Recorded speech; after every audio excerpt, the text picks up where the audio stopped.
네, 시장에서 가장 핫한 이슈를 알아보는 황스타그램 시간입니다. 자, 오늘의 해시태그 역시 FOMC입니다. FOMC 결과 시장이 예상했던 대로 금리는 동결됐습니다. 시장에서는 매파적 동결, 또 매파적 스킵이라고 표현을 하고 있는데요. 연준에서 제시한 최종금리 전도표가 조금은 높은 수준이었기 때문입니다. 연내 추가 인상까지도 시사했는데요. 이를 악재로 받아들이기는 좀 쉽지 않지만 글로벌 증시에는 그래도 부담으로 작용하고 있습니다. 자, 이제 FOMC도 끝이 났겠다. 어느 섹터에 주목해야 할지, 또 지금 저평가된 섹터는 어디일지 오늘 이 시간 통해서 확인해 보도록 할 텐데요. 자, 그럼 오늘의 주제 먼저 확인해 보면서 황스타그램 지금 바로 시작하겠습니다.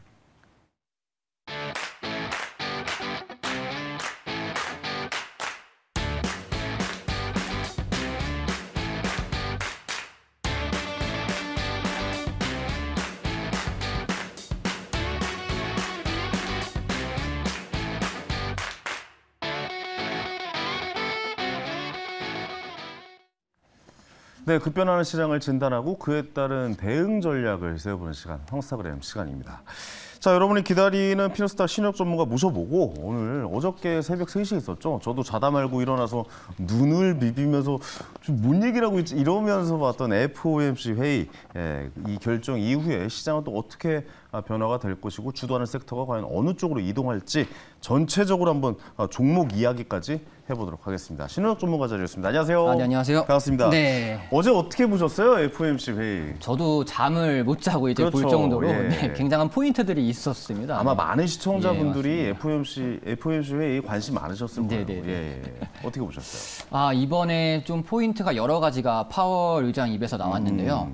이번에 이제 가장 우선적이게 보는 건 이제 모두가 알고 계신 이제 15개월 만에 이제 우리 금리가 동결이 되었습니다. 네. 그래서 이 부분 같은 경우는 15개월 만이기 때문에 시장에 바로 영향이 왔고요. 근데 이제 사실상 좀 깊숙이 들어가 보면 이 다음 포인트들이 굉장히 중요합니다. 네, 그래서 이 다음 포인트는 점도표 얘기가 일단 제일 중요합니다. 그게 사실 점도표는 저도 예상을 못했거든요. 그러니까 점도표 얘기까지 할까 했는데 점까지 결국 찍어버리더라고요. 네, 그 점도표의 변화가 사실 그 점 변화하기 전에는 0.25만 이번 연도 안에 올릴 것이다라는 그런 부분이 있었는데 네네네. 이제 0.5라는 것으로 이제 변경을 했기 때문에 그렇죠. 이렇게 되면 사실상 2번을 올릴 수도 있는 거고 물론 이제 운 좋으면 1번이 될 수 있는 거지만 진짜 운 나쁘면 뭐 3번도 그냥 갑자기 갈 수도 있는 여러 가지 상황 속에서 평균 0.5라는 거는 2번 정도의 일단 그런 올리는 시도를 할 가능성이 있다고 보여집니다. 그래서 이 부분이 또 이제 제일 중요한 포인트였고 그 다음에 이제 제가 또 그 다음 중요하게 보는 포인트는 금리를 이제 그 전에 정하지 않고 FOMC 다가와서 그 전에 있는 지표들을 보고 정하겠다. 이 부분이 상당히 좀 좋은 상당히 봐야 하는 포인트라고 생각이 들었습니다. 그러니까 그동안은 사실 요즘 CPI 지수가 이제 무슨 의미가 있겠어? 네. 그렇게 뭐 의미 두지 말고 보자. 그다음에 뭐 이제 뭐 자료들 뭐 이런 것도 다 해서 이거 뭐 FOMC가 결정을 어떻게 하냐에 따라 달라지는 거지라고 마음을 먹고 좀 준비가 돼 있는 모습이었다면 지금은 그런 걸 다 확인한 후에 금리를 올리겠다. 그러니까 거의 뭐 FOMC 회의 전에 있는 얼마 전에 있는 뭐 CPI 지수 발표를 보고 하루 이틀 만에 결정할 수도 있다. 뭐 이렇게 결론을 내릴 수도 있는 거죠. 그럼 CPI 지수가 굉장히 좀 중요하게 좀 생각이 되어지겠네요. 그래서 이제 지금 말씀하신 것처럼 CPI 지수 아니면 이제 기대 인플레이션, 그 다음에 이제 PCE 발표까지 하나하나 이제 너희들 긴장해 이런 의미로 말을 한 거라고 이제 볼 수가 있습니다. 그래서 되게 긴장을 해야 하고 계속 뭔가를 확인해야 하는 그런 순간이 다시 다가왔고 이런 부분으로 인해서 이제 이번 파월 의장이 코어 PC를 또 한 번 더 언급을 했기 때문에 하나하나 지표에 대해서 긴장감을 가지고 계속 봐야 한다고 생각이 듭니다. 특히 이제 식품 에너지를 제외한 코어 PC 같은 경우는 항상 파월 의장이 계속 말을 해왔던 부분이라서 가장 좀 신경을 쓰면서 봐야 할 것 같습니다.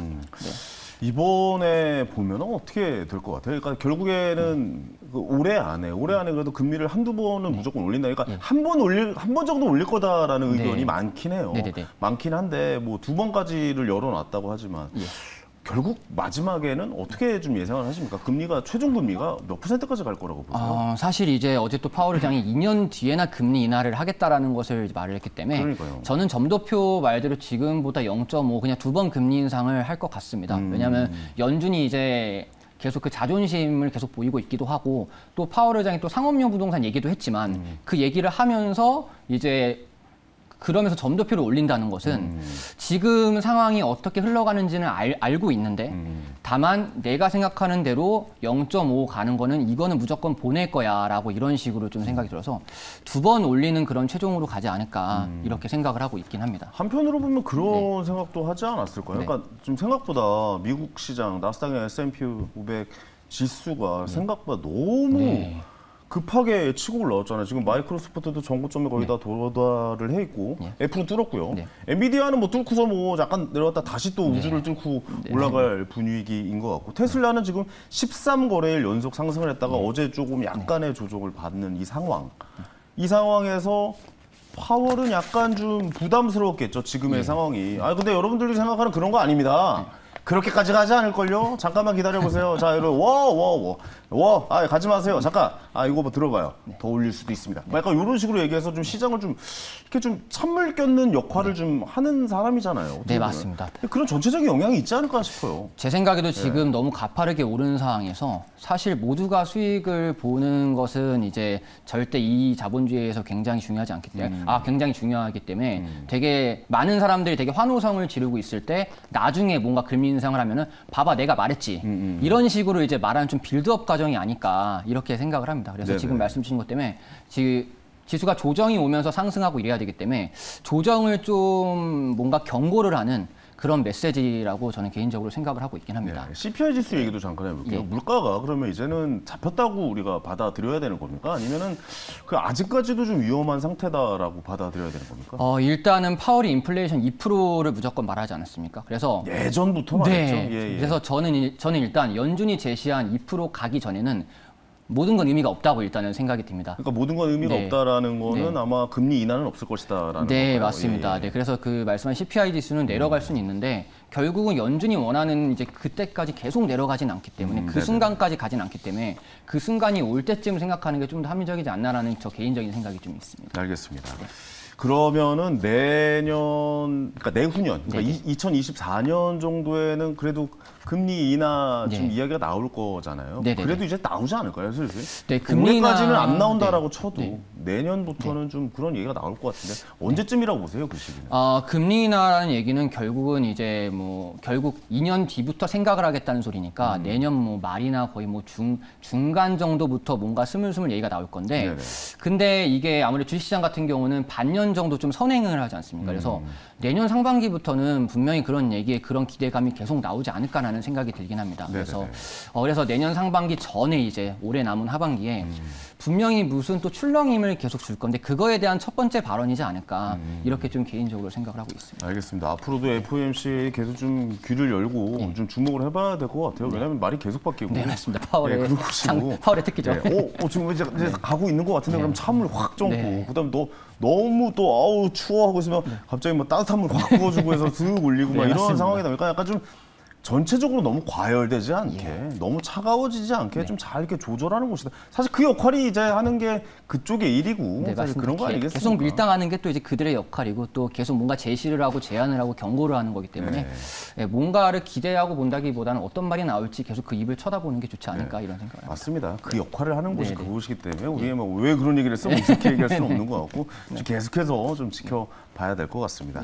자, 이제 시청자분들이 좀 가장 기다리시는 주목할 섹터. 자, 이렇게 FOMC 회의도 보고 나서 다음엔 어떻게 흘러갈지에 대해서 우리가 좀 이제 예상을 좀 해봐야 될 것 같은데 오늘 가져오신 관련주는 마음이 좀 아파요. 그래도 좀 인류에게 꼭 필요한 간절한 섹터다라고 좀 볼 수가 있을 것 같아요. 예. 알츠하이머 섹터가 있어요. 네, 맞습니다. 네네. 이번에 알츠하이머 같은 경우가 점점 시장이 점점 급증할 전망을 가지고 있습니다. 왜냐하면 이제 점점 고령화가 이제 시작이 되면서 그렇죠. 이제 알츠하이머 환자들이 많이 나올 거고요. 이에 맞춰서 이제 미국의 회사를 중심으로 지금 계속 신약 개발을 하고 있는데요. 네네네. 지금 두 가지 회사가 이런 신약 개발을 하기 위해서 계속 라이벌처럼 계속 올라가고 있습니다. 네네. 그래서 그거에 대한 모멘텀이 다음 달에 있기 때문에 네. 그거에 대해서 설명을 드리고자 제가 이걸 준비를 해왔습니다. 그러면 이쪽에서 주목받는 뭐 신약 네. 어떤 게 있습니까? 네, 그 첫 번째는 이제 바이오젠하고 그 에자이라는 회사가 합작으로 만든 레캠비라는 이제 그런 신약이 있습니다. 레캠비라는 네, 신약이요? 네, 실제로는 이제 이 약에 대해서 이 약이군요. 네, 맞습니다. 이 약입니다. 이 약 같은 경우는 이제 1월 달에 이제 가속 승인이라고 해서 FDA 가속 승인을 받았었습니다. 네네네. 그때 이제 우리나라 관련주들이 엄청나게 상승을 했었는데 이제 그 뒤에 이제 다음 달에 전통 승인이라고 해서 완전한 승인을 이번에 이제 신약의 완전한 승인을 다음 달에 이제 받는 심사를 거치게 됩니다. 근데 이제 그 전에 이제 자문회의라는 것을 하는데요. 자문회의를 이제 이번 달 9일에 했었는데 네. 굉장히 그 좋은 평에 대한 얘기를 자문위원단에서 말을 해가지고 네네네. 다음 달에 이제 완벽한 승인에 대한 기대감을 점점 갖고 있는 부분입니다. 그래서 이 부분에 대한 포인트를 이번에 가져가야 하는 그런 이제 이슈라고 볼 수가 있습니다. 알겠습니다. 네. 그러면 거의 통과가 됐다라고 봐도 되겠네요. 일단 통과가 되는 과정 속에서 거의 뭐 확실시 되고 있다는 그런 뉴스들이 많이 나옵니다. 거의 출시를 앞두고 있을 정도로 확실시 된다. 네, 그래서 다음 달 6일 날 이제 결정이 나게 됩니다. 알겠습니다. 또 다른 신약이 네, 있다면서요? 이제 또 다른 신약은 도나네맙이라는 이제 그런 약으로서 또 여기 회사 여기네요. 네, 일라이릴리가 이제 하는 회사입니다. 뭐 난리 났죠? 네, 예, 예. 그래서 이 회사랑 아까 말씀드린 바이오젠이랑 계속 라이벌인데 이 회사가 지금 살짝 뒤떨어지고 있긴 하거든요. 근데 이 회사도 다음 달에 알츠하이머 학회에서 그 이제 본인들이 갖고 있는 알츠하이머 신약을 이제 발표를 합니다. 그러면서 FDA 승인을 또 한 번 더 이제 시도를 할 거고요. 네네네. 이제 그런 부분 때문에 이제 두 가지의 회사가 라이벌로서 계속 신청을 하고 계속 이슈가 나오기 때문에 네네. 다음 달은 이제 아무래도 알츠하이머 학회도 있고 그래서 알츠하이머를 중점적으로 봐야 되지 않나라는 생각에 이 두 가지를 준비했고요. 두 회사 모두 지금 계속 이제 그 인지 저하 능력이 굉장히 중요하거든요. 네네네. 근데 인지 저하 능력도 계속해서 좋은 결과를 내보내고 있습니다. 네, 그래서 이 두 회사를 중점적으로 다음 이슈를 살펴봐야 되지 않나 이렇게 알겠습니다. 생각하고 있습니다. 아니 이런 약간 좀 세상을 바꿀 만한 좋은 이야기 나오면 항상 두 개의 회사가 경쟁을 하는 모습이더라고요. 그러니까 네, 맞습니다. 그렇게 허가를 나라에서 내줘서 그런 건가요? 아니면 그렇게 동시에 그렇게 개발을 해서 동시에 성공을 하는 겁니까? 이런 경우는 도대체 어떤 경우입니까? 그 알츠하이머 시장이 엄청나게 지금 성장을 할 거라는 그런 부분 때문에 이 두 회사 같은 건 엄청 많은 회사들도 막 하고 있는데요. 이 두 개 회사 같은 경우가 그렇게 라이벌로 계속 원래 처음에는 이 회사가 앞서고 있었거든요. 일리가 앞서고 있었죠. 예. 근데 그 전에 설명드린 이제 바이오젠 회사가 갑자기 역전을 하면서 가고 있기 때문에 또 이 그런 시장이 아무래도 크다 보니까 계속 빨리 내보내려고 이렇게 뭔가의 노력을 계속 하는 것 같습니다. 그래서 또 그런 지금은 경쟁 일리가 좀 밀리고 관계가 있어요. 네. 그래서 형성이 되어가는군요. 네, 맞습니다. 알겠습니다. 또 바이오 이런 약 신약 관련해서는 또 가장 관심을 끄는 게 뭐 예를 들어 뭐 반도체 같은 경우는 이제 큰 회사의 수주를 받아서 TSMC 같은 데서 이제 생산을 하잖아요. 근데 네네. 이 제약회사 같은 경우에 그러니까 삼성바이오에서 네네. 삼성바이오라는 회사에서 그 의뢰를 받아서 제작을 하잖아요. 파운더리 업체처럼. 네네네네. 예. 그럼 삼성바이오가 과연 이 약을 수주할 수 있을까? 거기에 대해서도 네. 좀 생각을 해봐야 될 것 같아요. 네, 지금 이제 말씀 주신 것처럼 삼성바이오로직스가 이 두 회사의 핵심이라고 저는 생각을 합니다. 그렇죠, 그렇죠. 네, 네. 예. 왜냐하면 이제 삼성바이오로직스가 공장처럼 네. 삼성 대단해요. 예, 진짜로. 삼성 좋죠. 대단한 것 같습니다. 예. 삼성바이오로직스가 약을 이제 생산하는 회사지 않습니까? 그래서 이 두 회사와 계속해서 긴밀한 관계를 하고 있는데요. 첫 번째로 말씀드린 바이오젠과는 2012년에 합작사를 했었고요. 그리고 그 다음 연도에는 첫 약을 이제 그 발주를 했고, 네네. 그리고 이번 5월에는 이재용 회장이 직접 방문을 했습니다. 방문을 했군요. 그래서 그런 긴밀한 관계가 형성이 돼 있기 때문에 네네네. 바이오젠이 이 신약을 이제 계속 생산하려면 삼성바이오로직스를 비롯해서 여러 회사한테 맡겨야 하는 상황이고요. 그리고 두 번째로 말씀드린 아까 전에 그 이제 릴리 같은 경우는 이미 같이 약을 생산을 하고 있습니다. 그래서 지금 일단은 그 회사가 생산하기에는 너무 파이가 커져서 그렇군요. 삼성바이오로직스에 맡겨야 되는 이제 그런 상황이 분명히 벌어질 것이고 지금도 계속 약을 생산하고 있기 때문에 두 회사의 공통점은 결국은 하나의 삼성바이오로직스 쪽으로 가지 않나라는 이제 그런 생각을 하고 있습니다. 전 세계 반도체 시장이 커지면서 네. TSMC 시장이 커지는 것처럼 네네네네. 전 세계 약간 바이오 쪽의 덩치가 커지면서 삼성 바이오로직스의 네. 또 활약이 예, 더 맞습니다. 두드러질 것이다라고 좀 네. 생각을 해봐야 네, 되는군요. 네, 맞습니다. 저 그 전체적인 바이오 쪽 이야기도 좀 한번 해보죠. 뭐 예를 들어서 지금 사실 나스닥이나 우리나라 뭐 주식이나 그러니까 나스닥을 더 예를 드는 게 맞겠네요. 왜냐면 다른 이제 AI 관련주, 뭐 반도체 관련주 해가지고 엄청난 상승을 보였을 건 말이죠. 근데 가장 안 간 섹터가 어디냐라고 물어보면 전 바이오 같거든요. 맞습니다. 예, 물론 바이오가 이제 꿈을 먹고 사는 예, 꿈을 쫓는 그런 회사가 많고 아직 뭐 눈에 보이는 실체가 그렇게 많지 않기 때문에 그런 상황이기도 하지만 그래도 너무 안 움직였어요. 바이오 쪽이 물론 어느 정도 오르긴 했지만 네네. 그 바이오 쪽의 좀 분위기나 앞으로의 방향성이나 이런 거에 대해서 어떻게 보고 계십니까? 지금 이제 어제 2차 전지의 대표 종목인 에코프로가 좀 하락을 하면서 네네네. 지수에서 견인하는 섹터에서 지금 이제 반도체, 뭐 바이오 이런 회사들이 남아 있는데요. 지금 말씀하신 바이오 섹터가 결국은 이 돌아가는 이제 그런 것 속에서 바이오가 분명히 빛을 볼 때가 분명히 한 번 있을 겁니다. 있죠. 무조건 네, 있죠. 그게 예. 지금 바닥에서 형성되어 있는 이제 그런 종목들이 이슈를 받으면서 상승하는 게 좀 최근 트렌드인데 바이오도 이 지수를 한번 견인을 한번 해야 되는 그런 기회가 분명히 저도 올 거라고 생각을 네네네네. 합니다. 그래서 바이오 전체적으로 저도 그런 다 한번 살펴봐야 되지 않나라는 생각을 좀 하고 있습니다. 그래서 네네. 바이오의 시대가 올 것 같다라는 이제 그런 생각을 개인적으로 하고 있습니다. 네네. 그 뭐 예를 들어서 뭐 유전자 쪽이라든가 네네. 미국에서는 진짜 신기술 신약들이 좀 네네. 정말 엄청나게 쏟아지는 이 일들이 많잖아요. 네네. 그런 쪽도 지금 계속 좀 지켜봐야 되는 시점이 맞는 거죠. 왜냐하면 지금 너무 눌려 있으니까요. 네, 맞습니다. 예, 예. 예, 그래서 미국 쪽에서도 이제 그런 식으로 눌려 있는 종목들을 계속 봐야 되는데요. 네네. 한국에서는 또 얼마 전에 그 SK 바이오팜도 또 상승을 좀 해주는 모습을 엄청나게 보이고 상승했죠. 있고요. 예, 예.